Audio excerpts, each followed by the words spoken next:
up and welcome to My Point of View. I am your fat and opinionated host, and listen, I know everyone has their own theory about what's going down in Maui. I know that everyone has their own theory about how these fires started, but there's nothing that I can confirm as a 100% fact. Like, I can't confirm how this fire started, but there are a couple of things that I can confirm. I can confirm that people who live in the area who are trapped in these fires are reporting that they were blocked from evacuating.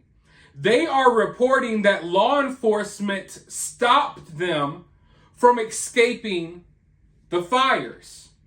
I can also confirm that people who were trapped in the fires are claiming that the water was turned off as they were trying to fight the fires themselves. The fire hydrants, everything. The water was cut off as they were trying to put out the fires. So what does all of that mean? That means that it looks like there was an effort. Let me put it like that, or put it like this. That means that regardless of how this fire started, it seems as if there was an effort to make the outcome as devastating as possible. People blocked from leaving, people blocked from using water to put out the fires. Now, in the past, I maybe would have accepted that all of this was due to incompetence. I would have maybe accepted that, oh, it's just a bunch of stupid people responsible for this. But this stuff keeps happening time and time again. Stuff like this just keeps happening so often that at this point, in my opinion, there is an obvious trend here. There's a very visible pattern to all of this. And I understand that maybe some people still can't see it. And there was a point where I really couldn't see it. But at this point, it's kind of undeniable. And I don't want to think this way, but I've been left no choice but to think that things may be happening on purpose, or at the very least, people are taking these opportunities and trying to make the most of it. But as they try to make the most of it for themselves, they are purposely making things worse on other people, if you catch my drift. But I'll tell you one thing, though. The people down there, they're not having it. They're pissed. They're speaking out. They're not taking this lying down. They're doing their best to maintain while also trying to spread the word about what's going on. And, you know, the more that things like this happen, the more and more people are starting to wake up.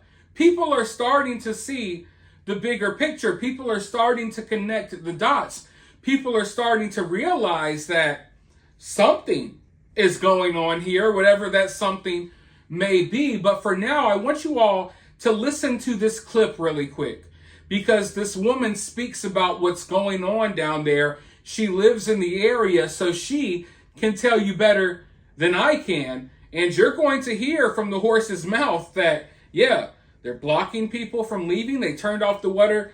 And I mean, it gets even worse by the minute. Every video and every firsthand account that is coming from the area, it's just all confirming what we all kind of know.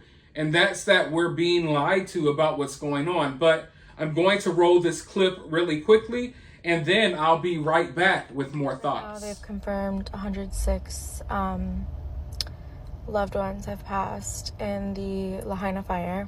So there's another storm headed here for Maui. There's still fires burning here right now.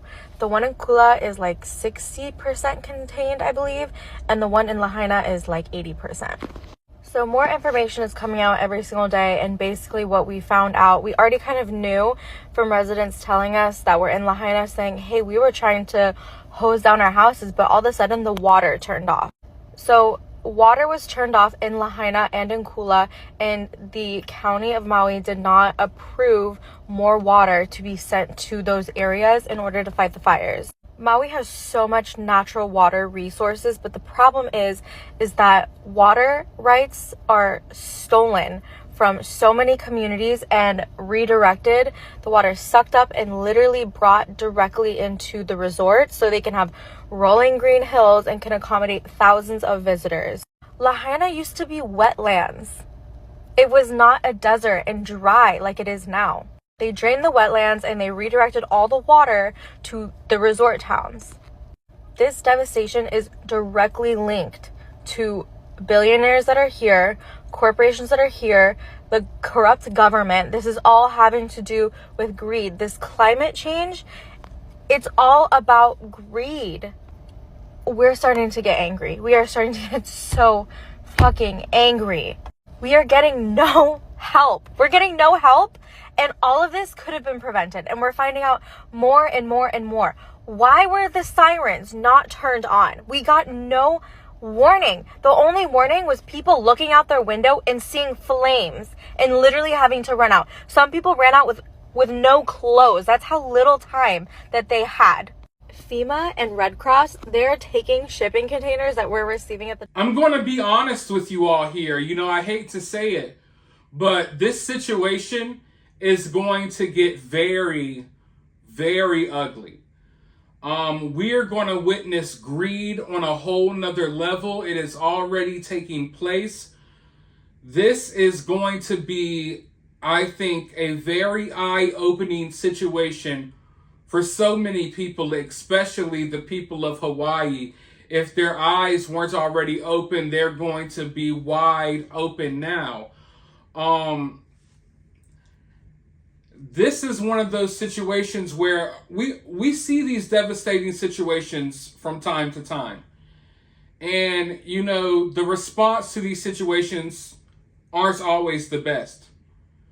But in some areas, like when you look at what happened in East Palestine, Ohio, I don't think the level of greed that may take place there is going to be anything compared to what's happening down in Maui. There's going to be a lot of wicked people, a lot of evil forces at play. Straight up, there's going to be a lot of people coming in there trying to take over. It's going to get completely ugly. And luckily, this community seems to be a strong, tight-knit community. They're trying to help each other, you know, because they're not getting the help that they deserve. Our country is worried about Ukraine. If this happened in Ukraine, the president would already be over there with $80 million, a package for $80 million for y'all. But over here, the people are getting $700. Enough money to do what? I mean, what are they going to do with that? Everything's gone. Their car is gone. Their house is gone. Family members gone. They're blocked from traveling from here to there. And, you know, we're witnessing this community try to come together to help each other, but they're being blocked from doing that as well. They're literally being stopped from transporting medicine, insulin, all types of materials that people need to survive. It's so bad.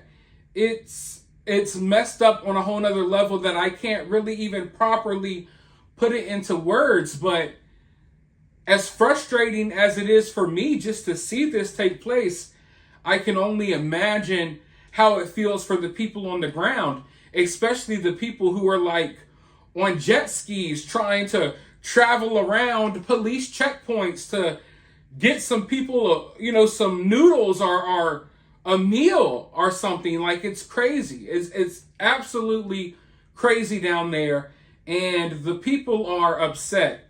But I want to close out this video with another clip, and I really think you should watch it because, as I said, the people down there are frustrated, and I could sit here and air out my frustrations all day, but I think we need to listen to these people.